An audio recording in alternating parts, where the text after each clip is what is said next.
Greetings once again from Eastern News 24. I see the bike Nkonye Chikweri Yazelo. Alright, today we'll be bringing to you the latest update on what is happening in the land of Ndibo and the whole entire Biafra land. Alright, in case this is your first time, don't forget to share, and once again, don't forget to subscribe. Alright, this news is according to the Biafran activist Wetala Yabozi, as he quotes, "Learn out. Nigeria is not safe. USA journalist unveiled." Hear the news in details. All right, quick one. Kabapuni also munem. Yabo Biafran activist biotela yabo zunu jeginu bwani ru akwụkwọ biko kai tonti ge yabo yo wetela ye kai na akpọ that Nigeria is not safe anymore by USA journalist. Diki ye ge yabife biko kabalo keli yati ane yabife ewetelu. Over to you, sir.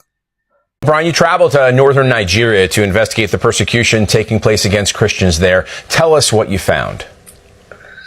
Yeah, Nigeria it's in some ways a heartbreaking place because there's so much violence against Christians. In fact, over the last couple of years, we've seen over 9,000, close to 10,000 Christians who've been killed for their faith, more than any other country in the world combined.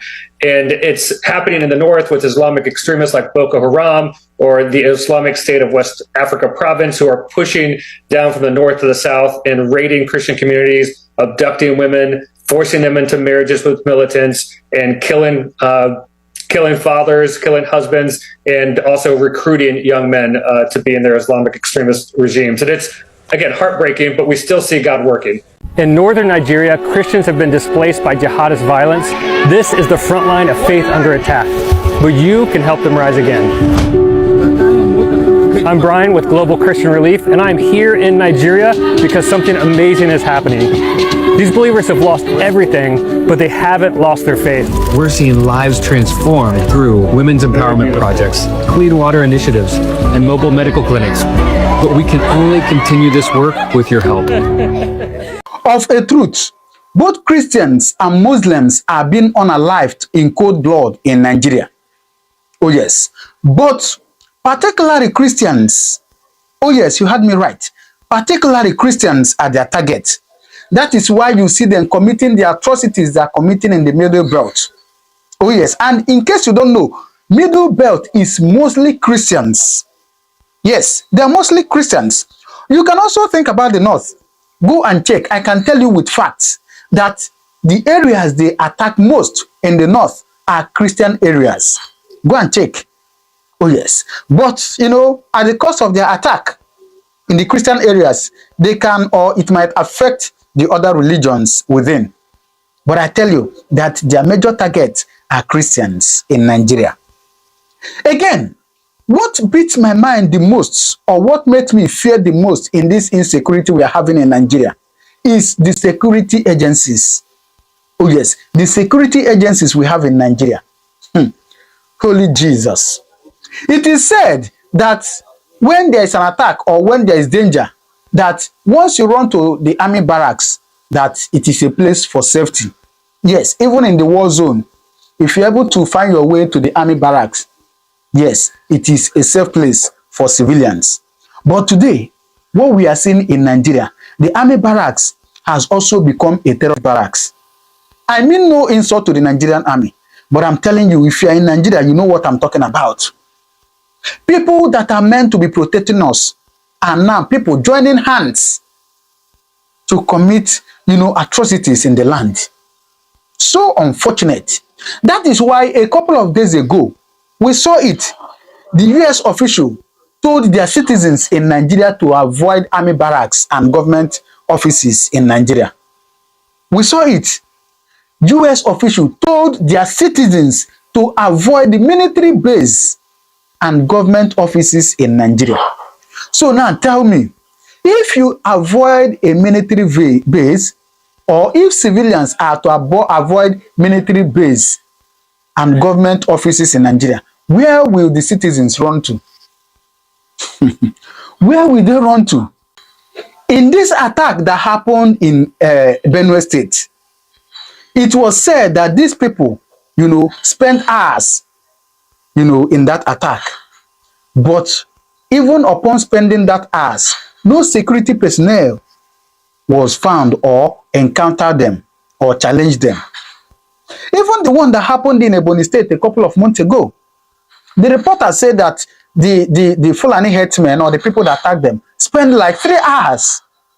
And within there, they have military checkpoints and police checkpoints, and police barracks and army barracks are still around there. And the attackers spent 3 hours shooting, burning down towns and villages, and no security agencies were seen confronting the attackers. What does that tell you? This thing I'm talking, some people might be saying that I'm saying trash. Probably it has not affected you. And I pray it will not affect you. I pray it will not affect me. But just think about it for a while. In Benue State, we lost more than 200 persons in one night. And after 2 days, about 48 persons were unalived there again. All these people, are they not people's brothers? Are they not people's sisters? Are they not people's husbands and wives? Are they not people's children? Think about it. You might be somewhere now enjoying your business, and the economy is so bad, and probably you are selling something that you are making it at this economy, and you'll be saying, oh, make Nigeria stay like this. But I will remind you this popular saying in Igbo that oh yes. See, let me tell us, Nigerians, the earlier we divide this country, the better and the more lives we save. Oh yes, the earlier, I will repeat it, the earlier we divide this country and let everybody go on their own, the better it will be for us and the more lives we will save. Instead of all this petty we are seeing on daily basis, pushing Nigeria up and down, and is still leaking. Well, let me allow you now to hear what our brother Mr. Darlington said about this. But I tell us, just pray that Nigeria don't happen to you. Because if it happens to you, you understand what we are talking about. A couple of days ago, we saw the video of Mr. Obi's brother's building were brought down in Lagos. I've not even talked about that. A lot of things are happening here in Nigeria. A lot of things. Anyway, let me allow you to watch this video. The military base, the military barrack is the safest place you can run to in time of crisis, true or false. I mean, when you go in there is the possibility that yes, the mad people rampaging the city and they will not enter there. But now, a foreign government is telling them, don't go close to that, don't even try it. So where else will you go to that you can be sure and comfortable of safety? Where? And that means we don't have security.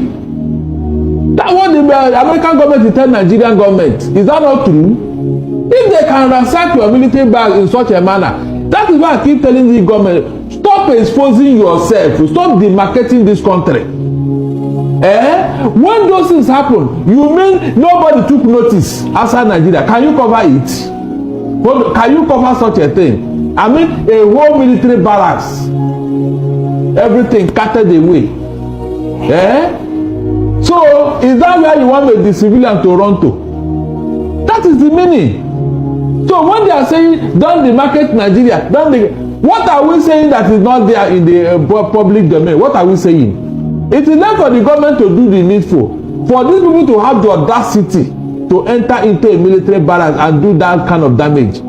I am telling you, all hope is lost. Everybody is now on his own. Don't deceive yourself. The military is not the safest place to run to. That's what they have just told you now. Is that not why these things are going unchecked? Look at it yourself. The president told the military chief to go to Benue and take care of things. At least a week or two before he now came. Is that not true? Under the watch of this military chief, the worst damage was done in Benue. Under his watch, under his nose. And when the president came, is there no arrest so far? Have you not made any arrest? And the man was laughing. Moses, the man was laughing.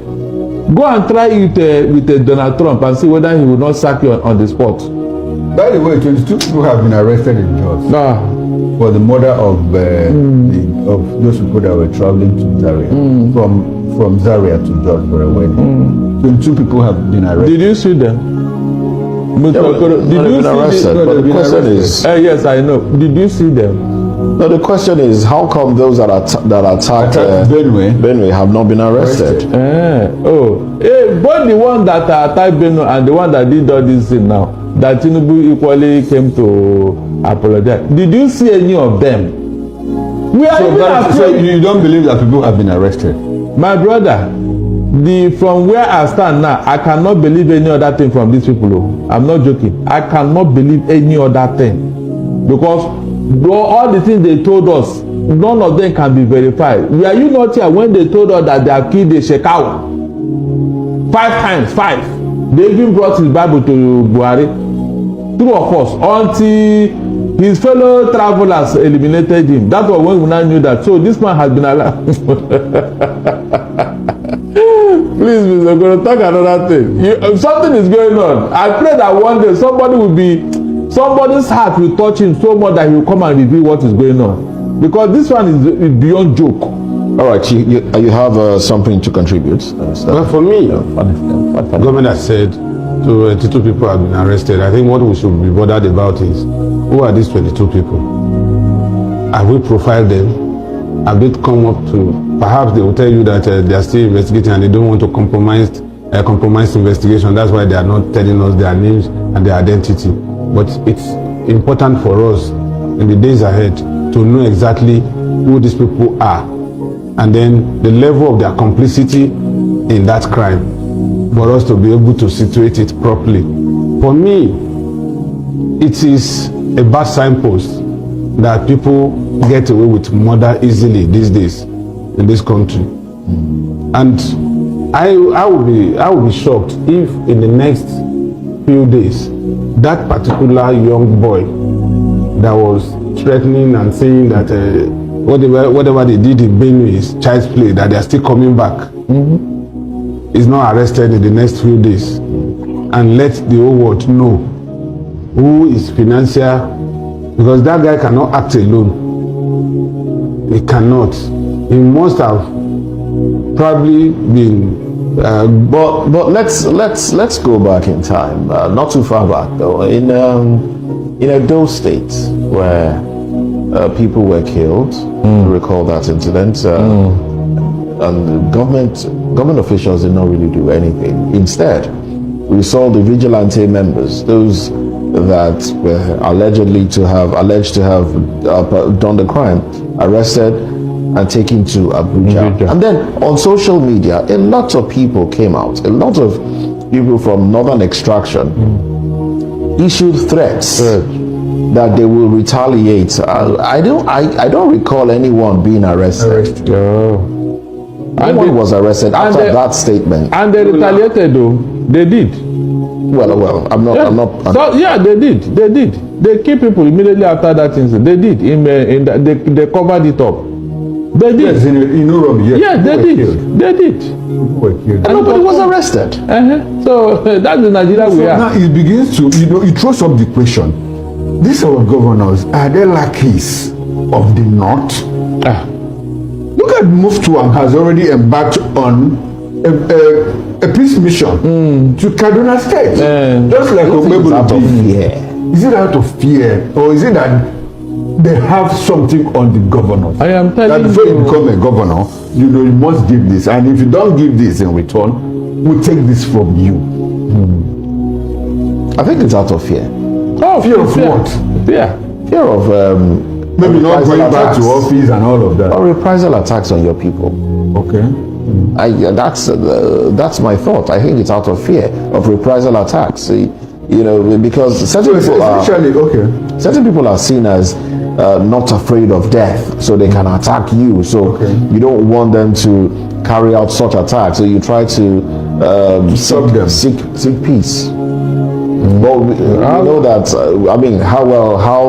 How has that worked? I wonder how long are we going to placate them? For me, if you continue to say you want to preserve your life, that's when you lose it. But if you go all out, like in football, they say attack is the best form of defense. Oh well, but we're not calling for any attack here. These people, They have done it several years, and then consistently they have been doing it, and there has not been any consequence for their action. And so they are emboldened the more.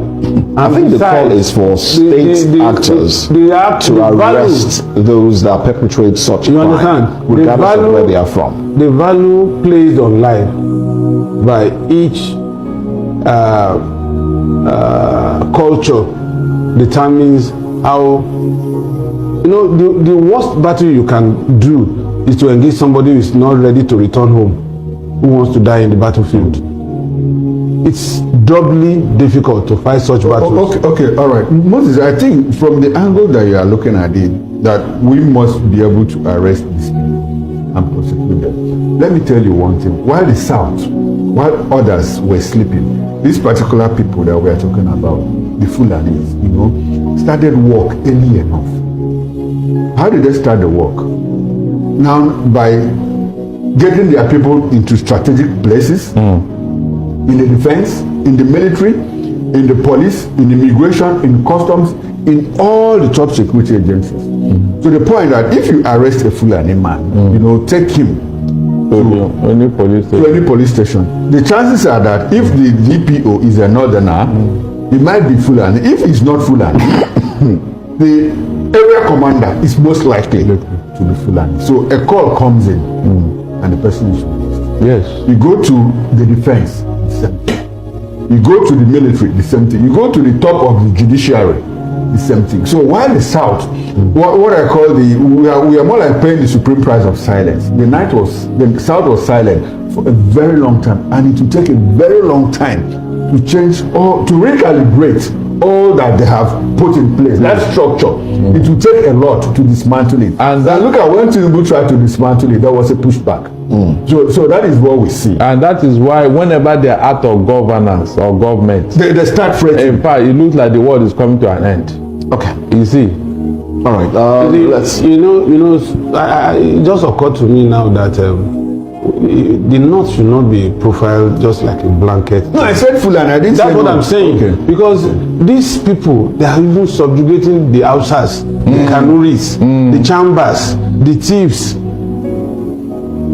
to the extent that they cannot even breathe as we speak. Exactly. That was the point I made. Now, while we, others slept. Yeah. Holistically, not South. That particular ethnic group. Anyway, this thing started in 1804.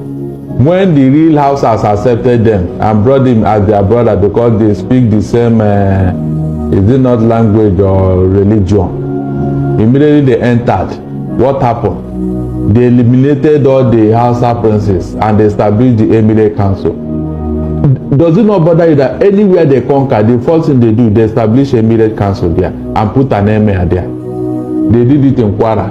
They did it in Kogi. In Kwara, they have 16 local government. Out of that 16, I think 12 are of Yoruba ethnic group. The 4 that is of Hausa Fulani dominate, and that's where the emir come from. Look at the number. Look at the gap, the disparity. Yes, you can't try it. They will always produce an emir in that place. But to go to the topography, that land does not belong to the north. Thank God the land does not move. It was the part of the great Oyo Empire. In fact, they took it by force. All right. Ndị bayan gwadaloli neno dikunis Venezuela ni rawo ni yankai neme na Eastern News 24. Ke fi ori ku basta